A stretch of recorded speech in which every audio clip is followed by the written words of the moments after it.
যেমন ধরেন আজকে মাননীয় প্রধানমন্ত্রী জুলাই জাদুঘর উদ্বোধন করলেন। আমি যে ছবিগুলো দেখেছি, আমার ভুল হতে পারে, বাট আমি অন্য কোনো রাজনৈতিক দলের কোনো নেতাকর্মী দেখি নাই। এখন চিন্তা করে দেখেন, জুলাই জাদুঘরটা যদি গণ অভ্যুত্থানে সক্রিয় ছিল এমন প্রত্যেক রাজনৈতিক দলের নেতাকর্মীদেরকে প্রতিনিধি আকারে মাননীয় প্রধানমন্ত্রী ওখানে নিয়ে যেতেন, কি মেসেজ যেত? যেভাবে দেখেন আমরা ঐকমত্য কমিশনে যখন একসাথে বসেছি, প্রফেসর ইউনূসের সাথে গণ অভ্যুত্থানের পক্ষের সকল রাজনৈতিক দল এক মঞ্চে, এই ছবিটার যে ক্ষমতা, এই ছবিটা ওয়াশিংটন, দিল্লি, লন্ডন, বিভিন্ন দেশের গুরুত্বপূর্ণ রাজধানীতে তো পড়া হবে যে ছবিটা দিয়ে কি মেসেজ দিচ্ছে। তাহলে এই জায়গাটাতে একইভাবে দেখেন আজকে রাষ্ট্রপতির প্রোগ্রামে হট্টগোল হয়েছে, খুবই দুঃখজনক ঘটনা। এবং কি বিষয়ে দেখেন যে রাষ্ট্রপতি নিজে বলেছেন তার বক্তব্যে, যেই ডকুমেন্টারিতে আবু সাঈদ নাই সে কোনো ডকুমেন্টারি হইতে পারে না। জোর করে আপনি মাননীয় প্রধানমন্ত্রীকে এক দফার ঘোষক বানাচ্ছেন কেন? এই কথাটা বলে কি আপনি মাননীয় প্রধানমন্ত্রীকে সম্মানিত করছেন, না আসলে ছোট করছেন? উনি এক দফার ঘোষক না হইলে কি ওনার মর্যাদা সম্মান কোনোভাবে কমে যেত? কমে যেত না তো।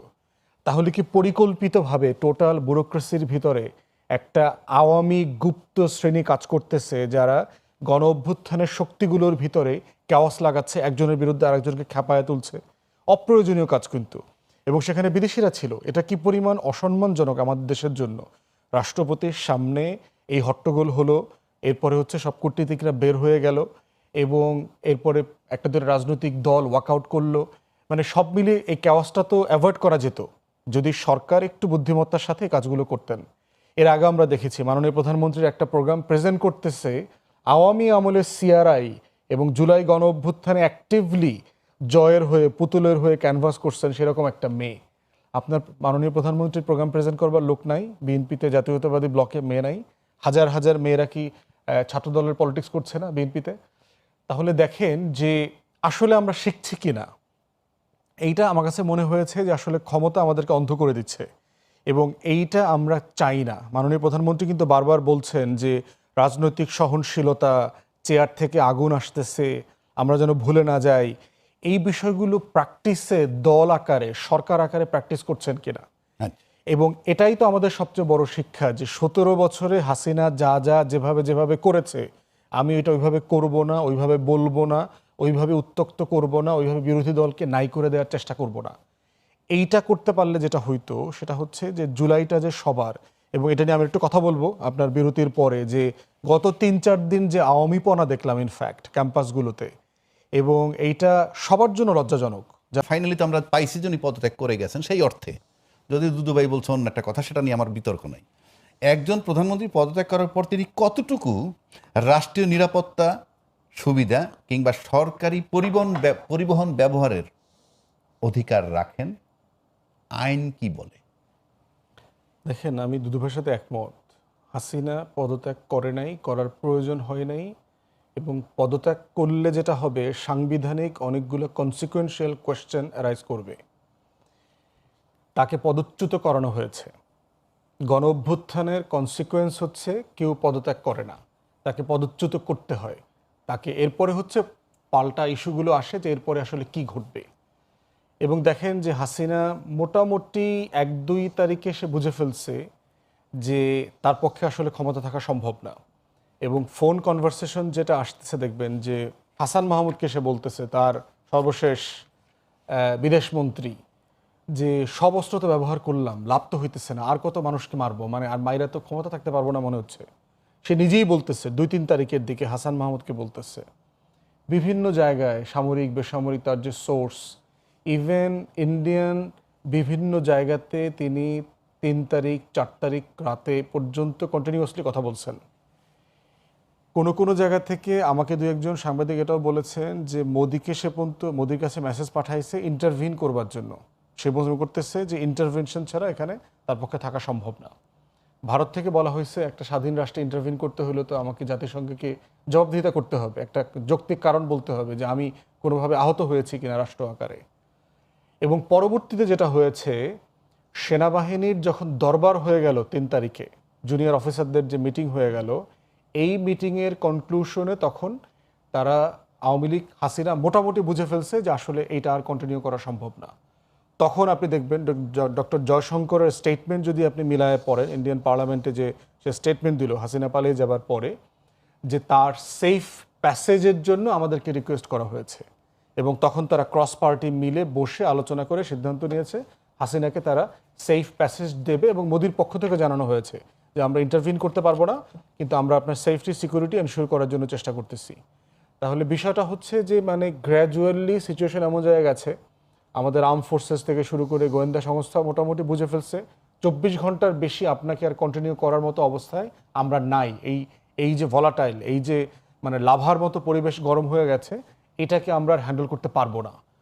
তো তখন যেটা হয়েছে দেখবেন, তার আত্মীয় স্বজন, তার চাকর বাকর যারা ছিল, সীমান্ত ক্রস করা, এবং ভারতের সাথে একটা আন্ডারস্ট্যান্ডিংও আসছে যেন খুব লুজলি বিএসএফ মানে বর্ডার কন্ট্রোল করে, যেন আওয়ামী লীগের নেতাকর্মীরা পালাতে পারে। তা না হলে দেখবেন যে বিএসএফ যেভাবে গরুচোর হিসেবে মাদকদ্রব্য ক্যারি করতেছে, এই অজুহাতে ওই অজুহাতে আমাদের দেশের হাজার হাজার মানুষকে গুলি করে মেলে ফেলে, ওই সময় দেখেন তো পলায়নের সময় কয়টার লোক গুলি খেয়ে মারা গেছে বিএসএফের হাতে? একজনও মারা যায়নি বিএসএফের হাতে। 2-4 জন হচ্ছে মানে মানে হিউম্যান স্মাগলার যারা আছে তাদের সাথে লেনদেনের কারণে আওয়ামী লীগের 1-2টা নেতা মারা গেছে। তো সেই জায়গাতে আমাদের কাছে এটা খুব পরিষ্কার চিত্র যে সে পরিকল্পনা করে দেশ থেকে পালাইছে। ব্যাপারটা এরকম না তাকে মানে মানে সে খুবই মানে নিরাপত্তাহীন অবস্থায় ছিল, তাকে সেনাবাহিনী অমুক সমুক অ্যারেঞ্জ করে দিয়েছে, ব্যাপারটা তা না। সেই সিদ্ধান্ত নিয়ে পুরো জিনিস অ্যারেঞ্জ করেছে, এবং সেইটার কনসিকুয়েন্স আমরা দেখেছি যে ভারতের সাথে আন্ডারস্ট্যান্ডিং না থাকলে, তার যে আপনার এয়ারফোর্সের বিমানে করে সে যে বর্ডার ক্রস করলো, তার ইমিগ্রেশন পাস দরকার হয় নাই, তার আপনার সিকিউরিটি পাস দরকার হয় নাই, তার আপনার ক্রস বর্ডার পাসের প্রয়োজন হয় নাই, সে রাডার সিস্টেম বন্ধ করে দিয়েছে, তার বিমান ট্র্যাক করা যাচ্ছে না, ভারতের কোন জায়গায় যাবেন রুট ঠিক করা আছে, সেই রুট সে ফলো করে নাই। এর মানে হচ্ছে দিল্লির সাথে সে সরাসরি কমিউনিকেট করেছে কোন জায়গা থেকে কোন জায়গা হয়ে সে কোথায় যাবে। তাহলে আমি আপনার কাছে আবার আসবো এই জায়গাটা নিয়ে। তার আগে আমি শামসুজ্জামান দুদু ভাইয়ের কাছে আসি। মানে বিভিন্ন সূত্রে বলা হচ্ছে, যেটা বললো যে বিমান বাহিনীর ফ্লাইটে করে গেছে এয়ারফোর্সে, বিভিন্ন সূত্রে বলা হচ্ছে যে শেখ হাসিনা বাংলাদেশ বিমান বাহিনীর দেশ ত্যাগ করেন। যদি তা সত্য হয়, আমি তো জানি না, কিন্তু যদি এটা সত্য হয় তাহলে এর আইনি ও প্রশাসনিক ভিত্তিটা কি? কারণ একটা বিমান যখন ক্রস করে আরেকটা দেশে বর্ডার ক্রস করবে, ক্লিয়ারেন্স ছাড়া তো যেতে পারবে না। সেটা ক্লিয়ারেন্স দিয়েছে, সেটা আমরা পরবর্তীকালে জানতে পারছি, কিন্তু ভিত্তিটা কি, প্রশাসনিক ভিত্তিটা কি? আমাদের তো তখন ওই মুহূর্তে 5ই আগস্টে তো আমার কাছে সরকার কে ছিল, দায়িত্বটা কার কাছে ছিল? কারণ দুইটা দেশের সাথে তো কমিউনিটি হয়েছে, সেই প্রশাসনিক ভিত্তিটা কারা মেনটেন করছে বা কিভাবে, সেটা আমাদের একটু জানা দরকার।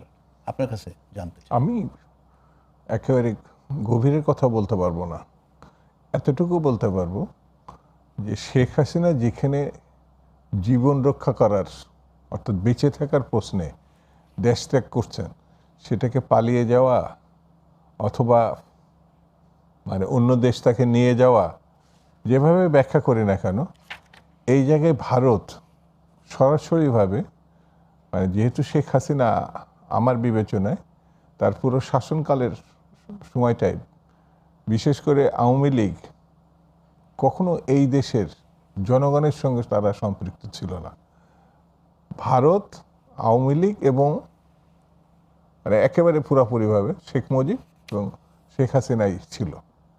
তো শেখ মুজিব তো আগে মারা গেছেন, শেখ হাসিনাকে তারা রক্ষা করতে চাইছেন তাদের লোক হিসাবে, তাদের স্বার্থ রক্ষাকারী ব্যক্তি হিসাবে।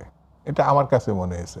কারণ আপনি একটুখানি পিছনে গেলে আপনি জানতে পারবেন যে শেখ হাসিনা নিজের একটি স্বীকারোক্তি আছে, ভারতকে এমন কিছু দিয়েছে, মানে সেটি তিনি ব্যাখ্যা করেননি, কিন্তু আমরা জানি চট্টগ্রাম পোর্ট দিয়ে দিয়েছেন।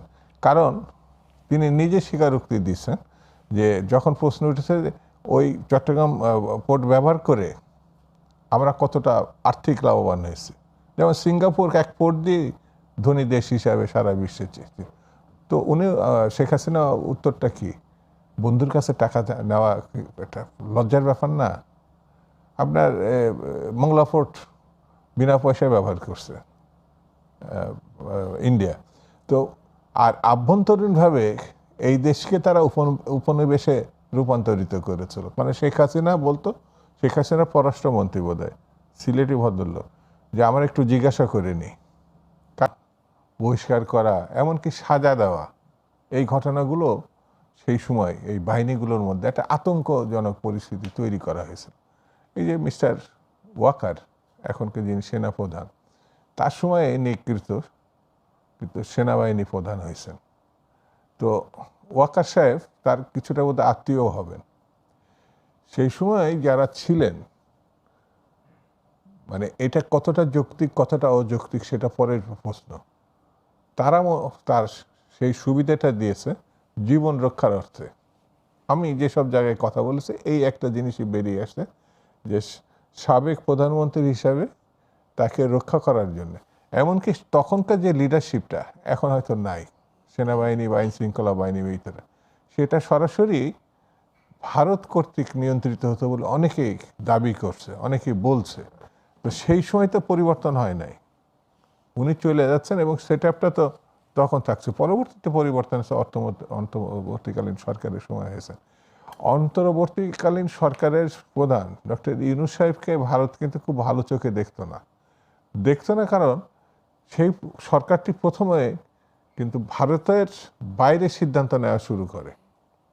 এবং অন্তর্বর্তী সরকার সম্বন্ধে অনেক সমালোচনা থাকতে পারে, কিন্তু ভারত বাংলাদেশের যে সম্পর্কটা শেখ হাসিনা তৈরি করছিল সেটা ওই সরকারের সময়, অর্থাৎ গণঅভ্যুত্থান পরবর্তীতে তো এটা বাতিল হয়ে যায় সম্পর্কটা। সেই কারণেও ডক্টর ইউনূসকে ওই সময় ভালো চোখে ভারত দেখতো না, এখনও দেখে, এটা আমার কাছে মনে হয় না। আর ভারত গণতান্ত্রিক হিসাবে দাবি করলো, সে সবসময় আমার কাছে মনে হয়েছে একটা সম্প্রসারণবাদী দেশ। সে তার আশেপাশে যেসব দেশগুলো একমাত্র মানে বাংলাদেশকে সে নিয়ন্ত্রণ করছিল, অন্য দেশগুলো বরঞ্চ কিছুটা হলেও তারা তাদের মতো করে চলছিল। এই বাংলাদেশ সে হারাতে চায় নাই ভারত, এটা আমার কাছে মনে হয়েছে। আবারও আসবো আমি একটু আসাদুজ্জামান ফুয়াদ আপনাকে বলছি, শেখ হাসিনা তখন সাবেক প্রধানমন্ত্রী, সেই অবস্থায় ভারত কি প্রক্রিয়ায় বিমানটিকে তাদের আকাশ সীমায় প্রবেশ এবং দিল্লির কাছে সামরিক ঘাঁটিতে অবতরণের অনুমতি দিয়েছিল? এই বিষয়ে বাংলাদেশ বা ভারতের কোনো সরকারি তদন্ত হওয়া কি প্রয়োজন ছিল? আপনি কি মনে করেন? নিঃসন্দেহে এর আগে আপনি যে প্রশ্নটা করেছেন আর কি, যে তাকে গ্রেফতার কেন করা হলো না, অথবা ক্যান্টনমেন্টে সারা দেশে যে আপনার 600+ লোকজন আওয়ামী লীগ সংশ্লিষ্ট যারা আশ্রয় প্রার্থনা করেছিল তাদেরকে কোন এখতিয়ার বলে আবার তাদেরকে ছেড়ে দেওয়া হলো। তা এখন প্রশ্ন হচ্ছে যে বাংলাদেশে এখন নির্বাচিত সরকার আসছে, অন্তর্বর্তীকালীন সরকারের প্রায়োরিটি ডিফারেন্ট, রাষ্ট্র ভেঙে গেছে, প্রতিষ্ঠান ভেঙে গেছে, আন্দোলন সংগ্রাম সব কিছু এলোমেলো চলছে। সেখানে নির্বাচিত একটা সরকারের কাছে ক্ষমতাটা ফিরায় দেওয়া, অর্থনীতিটাকে টেনে ধরাটা তাদের একটা প্রায়োরিটির জায়গা ছিল, সেটা তারা সাকসেসফুলি করেছে। আমার মনে হয় যে এই কাজটা এখন এখানে করা উচিত। আমি মনে করি যে পার্লামেন্টে একটা স্ট্যান্ডিং কমিটি করা দরকার সিম্পলি এই জুলাই কেন্দ্রিক প্রশ্নগুলোর মীমাংসা করবার জন্য। পার্টিকুলারলি যেহেতু আর্মড ফোর্সেস, পার্টিকুলারলি সেনাপ্রধান তখন দায়িত্ব নিয়েছেন বলে উনি প্রেস কনফারেন্স করেছেন, জাতিকে জানিয়েছেন, উনি সহ 3 বাহিনী প্রধান যারা ছিলেন তাদেরকে জিজ্ঞেস করা দরকার যে আপনারা তাকে সেনা হেফাজতে নিলেন না কেন? আপনারা তো শত শত মানুষ সেনা হেফাজতে নিয়েছেন, গ্রেফতার কেন করলেন না? গ্রেফতার না করে তাকে অন্য দেশে পাঠানোর সিদ্ধান্তটা, ওই সিদ্ধান্তটা কে নিল? মানে আমাদের তো হাসিনার বিরুদ্ধে অনেক অভিযোগ আছে, আপনি তার জীবনের নিরাপত্তা দেবার নিয়ন্ত্রণ অথবা ওই সময় কাজটা করতে পারেন, কিন্তু দেশ ছেড়ে অন্য দেশে পাঠানোর এখতিয়ারটা দেশের মানুষের পক্ষ থেকে এই সিদ্ধান্তটা কে নিল তখন? কারণ টোটাল ব্যুরোক্রেসি অ্যানোমালির মধ্যে যাচ্ছে, রাষ্ট্র কাঠামো ভেঙে পড়েছে, পুলিশ নাই, এটা কে সিদ্ধান্ত নিল? এটা আমাদের সবার জানা উচিত। এবং সেক্ষেত্রে এটা কি ভারতের একক সিদ্ধান্ত আমাদের উপর চাপিয়ে দেওয়া হয়েছিল কিনা, অথবা এটাই কি হাসিনার সারেন্ডার করবার পদচ্যুতির শর্ত ছিল কিনা, যে হ্যাঁ আমি ক্ষমতা ছেড়ে দিচ্ছি, এই শর্তে আমাকে সেফলি ইন্ডিয়া যেতে দিতে হবে। তো সেটা জাতির কাছে পরিষ্কার হওয়াটা আমার মনে হয় খুব জরুরি। একটা স্ট্যান্ডিং কমিটি করে তাদেরকে জিজ্ঞাসাবাদ করা যেতে পারে, সিম্পলি ডাকার জন্য আর কি। জিজ্ঞাসাবাদ তো বিচারের জন্য করবেন না, জানার জন্য যে মানে একটা সংসদীয় কমিটি হতে পারে অথবা একটা বিচার বিভাগীয় কমিটি হতে পারে। বিচার বিভাগীয় কমিটিতে গেলে ঝামেলা আছে, সংসদ যেহেতু আছে, স্ট্যান্ডিং যেহেতু সংসদে আছে, পার্লামেন্টের স্ট্যান্ডিং কমিটি হলে এটা বেটার এবং এটা পাবলিক হিয়ারিং হওয়া দরকার। এই প্রশ্নগুলোর মীমাংসা হওয়া দরকার ইতিহাসের স্বার্থে, যে কে কখন এই সিদ্ধান্তগুলো নিল, কার তরফ থেকে। কারণ 5 তারিখ থেকে 8 তারিখ দেশে কোনো সরকার ছিল না, কিন্তু জনগণের মালিকানার প্রশ্ন তো আছে, জনগণের সভরেন্টির কোশ্চেন তো আর নাই হয়ে যায় নাই।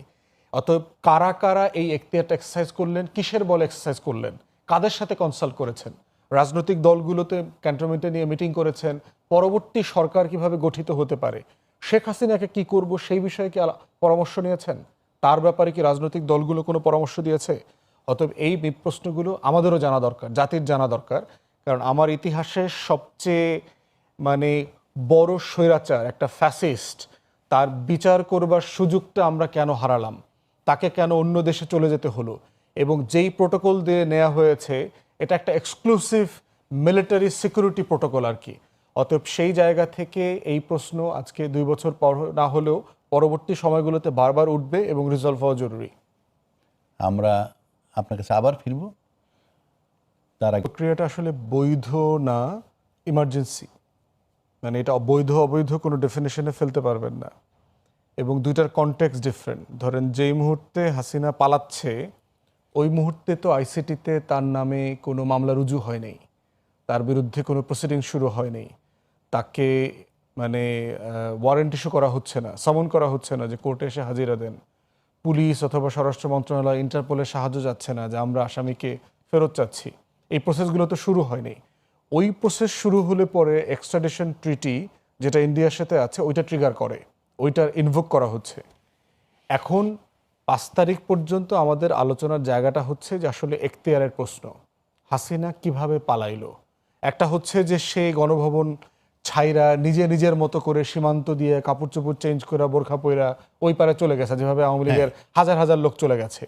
কিন্তু এই পালানোটা তো সিম্পলি পালানো না, পদচ্যুত করে তাকে খুবই সেফলি এক্সিট করতে দেওয়া হয়েছে, এবং সেখানে বাংলাদেশ রাষ্ট্রের গুরুত্বপূর্ণ সিকিউরিটি অ্যাপারেটাস যারা আছেন তারা সবাই জড়িত।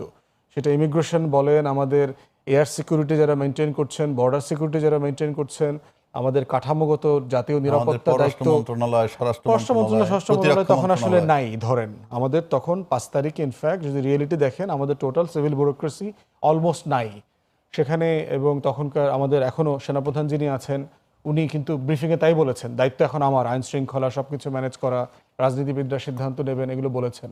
এই জন্য আমার মনে হয় যে এটা ট্রান্সপারেন্টলি আমাদের জানার সুযোগ আছে, কাউকে ব্লেম করে না, শুধু জানার জন্য যে আসলে এটা কেন হয়েছে, কে করলো, কারা কারা সিদ্ধান্ত নিয়ে করলো, কোন কোন এখতিয়ারের ভিত্তিতে, এবং তার সাথে দিল্লির ইনভলভমেন্টটা কতটুকু ছিল। এইটা কোনো না কোনো ফর্মে একটা কমিটির সামনে পাবলিকলি এই বক্তব্যগুলো আসা দরকার, যেহেতু এখনও সব প্লেয়াররা জড়িত, এবং যেহেতু হাসিনা কন্টিনিউয়াসলি দিল্লিতে থেকে বাংলাদেশে অস্থিরতা তৈরি করছে। অতএব ওই বক্তব্যগুলো আসলে যেটা হবে যে হাসিনা বলছে যে আমাকে তো বিমানে উঠাইছে টুঙ্গিপাড়ার কথা বলে, দেখবেন সে কিন্তু বারবার এই কথা বলে, আমি তো পালাই নেই, আমি তো পালানোর লোক না, আমাকে বলা হয়েছে টুঙ্গিপাড়া নিয়ে যাবে কিন্তু আমাকে তো ওই পারে নিয়ে গেছে। কিন্তু এখন সকল এভিডেন্স বলছে যে পুরো পালানোর প্রক্রিয়া দিল্লির সাথে সে নিজে অ্যারেঞ্জ করছে, এবং দিল্লি বাংলাদেশের সিকিউরিটি স্ট্যাটাস অ্যাপারেটাসের সাথে কোঅর্ডিনেট করেছে সিম্পলি।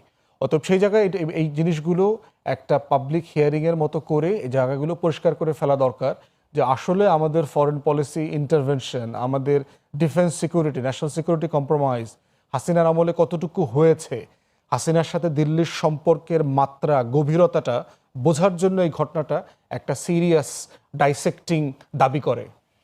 আমি এখন আপনার সুযোগ হইলে আসবো, আমি দুদুবের কাছে যাচ্ছি।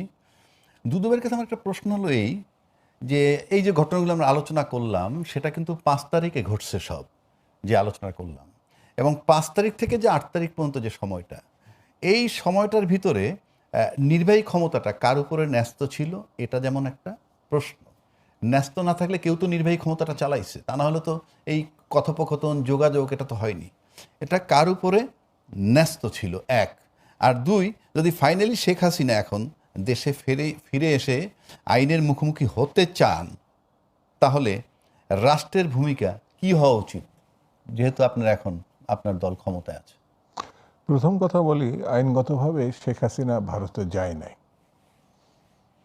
মানে আমরা যেটা দাবি করছি আলাপ আলোচনার মধ্য দিয়ে তিনি গেছেন তা না, তাৎক্ষণিক প্রয়োজনে বা তাৎক্ষণিক পরিস্থিতিগত কারণে তিনি ভারতে গেছেন এবং এর উদ্যোক্তা বা প্রক্রিয়া তৎকালীন সময় সেনাপ্রধানই করছেন তার লোকজন নিয়ে, এবং সেটি বৈধ না অবৈধ এটা পরের কথা।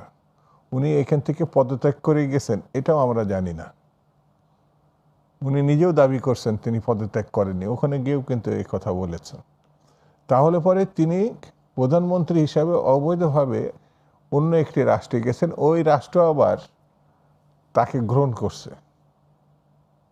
মানে বিষয়টা কিন্তু আইনের দৃষ্টিতে আপনারা ভালো বলতে পারবেন, আপনি আইনজীবী, কিন্তু আইনের দৃষ্টিতে এই জিনিসগুলো বৈধ অবৈধ সেই সময় প্রেক্ষিতে আইনের থেকে বেশি মানে গুরুত্বপূর্ণ ছিল একজন সাবেক কর্তৃত্ববাদী শাসক সে তার জীবন রক্ষার্থে জনগণের ভিতরে থাকা উপযুক্ত মনে করেনি, পালানোটা উপযুক্ত মনে করেছেন, জেলে যাওয়াটা উপযুক্ত মনে করেননি, দেশান্তরিত হওয়াটাকে উপযুক্ত মনে করেছেন। তিনি মনে করছেন তিনি যখন যাচ্ছেন তিনি কিন্তু ওই দাবিদার প্রধানমন্ত্রী, আমি কখনোই তাকে কোনো সময় টকশোতে ওর জামানাতেও আমি জেলেও গেছি, তাকে প্রধানমন্ত্রী মনে করতাম না, দাবিদার প্রধানমন্ত্রী, দখলদার প্রধানমন্ত্রী।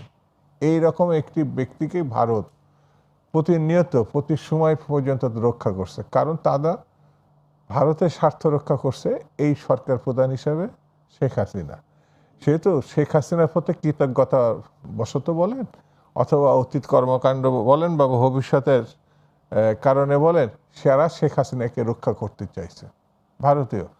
না হলে পরে ভারত এমন গণতান্ত্রিক একটি দেশ, দাবিদার দেশ, তারা এরকম একজন ব্যক্তিকে, এটা তো আমাদের রাষ্ট্র ব্যাপার।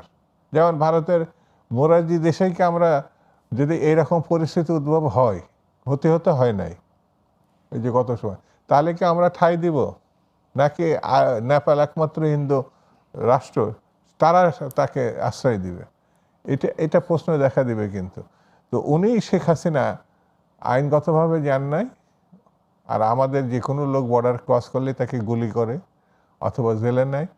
তো ওনার ব্যাপারে একেবারে রাজকীয়ভাবে এখনো পর্যন্ত তাকে রক্ষা করছে। আমার বিবেচনায় ভারত যদি বাংলাদেশ বা অন্য যে কোনো দেশের সঙ্গে দ্বিপাক্ষিক সম্পর্ক তৈরি করতে চায়, সেই ক্ষেত্রে যে নিয়মগুলো মানে, এই ক্ষেত্রেও বাংলাদেশের ক্ষেত্রেও মানা উচিত। সেটা হচ্ছে অপরাধ প্রবণতার চূড়ান্ত ব্যক্তি শেখ হাসিনাকে আশ্রয় দিয়ে কখনো এই সম্পর্কটা রক্ষা করা সম্পর্ক হবে কি? আমাদের সময় একেবারে সংক্ষিপ্ত হয়ে আসছে, তো আপনার কাছে সুযোগ পেলে আর একটু আসবো। আমি এই সবশেষ অনুষ্ঠানে আমাদের জুলাইতে এত আহত, এত নিহত, তার কিছু হওয়ার পর, এত কিছু হওয়ার পর 5ই আগস্টের ঘটনাকে ঘিরে জাতীয় ঐক্য প্রতিষ্ঠার জন্যে এখন রাজনৈতিক দলগুলোর কাছে সবচেয়ে বড় দায়িত্ব কি হওয়া উচিত বলে আপনি মনে করেন, ছোট্ট করে? বিচার এবং সংস্কারটা নিশ্চিত করা, এটাই হচ্ছে আমাদের 17 বছরের আওয়ামী ফ্যাসিবাদের আমলের সবচেয়ে বড় শিক্ষা, যে রাষ্ট্রটা ধসে গেছে কিভাবে, প্রতিষ্ঠানগুলো ধ্বংস হয়ে গেছে। অতএব এটাকে যদি আমরা পুনরায় গঠন করতে চাই, আমাদের আহত শহীদ পরিবারের প্রতি যে দায়, সেটা বিচার প্রক্রিয়ার মধ্য দিয়ে ডেলিভার করতে হবে। আর দ্বিতীয়ত দায় জনগণের, রাষ্ট্র জনগণের করবার জন্য প্রাতিষ্ঠানিক সংস্কার প্রত্যেক জায়গাতে, এইটা আশু জরুরি। যেটার আলাপটা আমরা তুলেছি, কমিশন হয়েছে, সনদ হয়েছে, গণভোটের রায় হয়েছে, ইভেন বিএনপির 31 দফা, ম্যাডাম জিয়ার 2030 যে প্ল্যান, সব অনেক অনেক ধন্যবাদ দুজনকেই। সময়ের স্বল্পতার কারণে আর কাউকে সুযোগ দিতে পারতেছি না।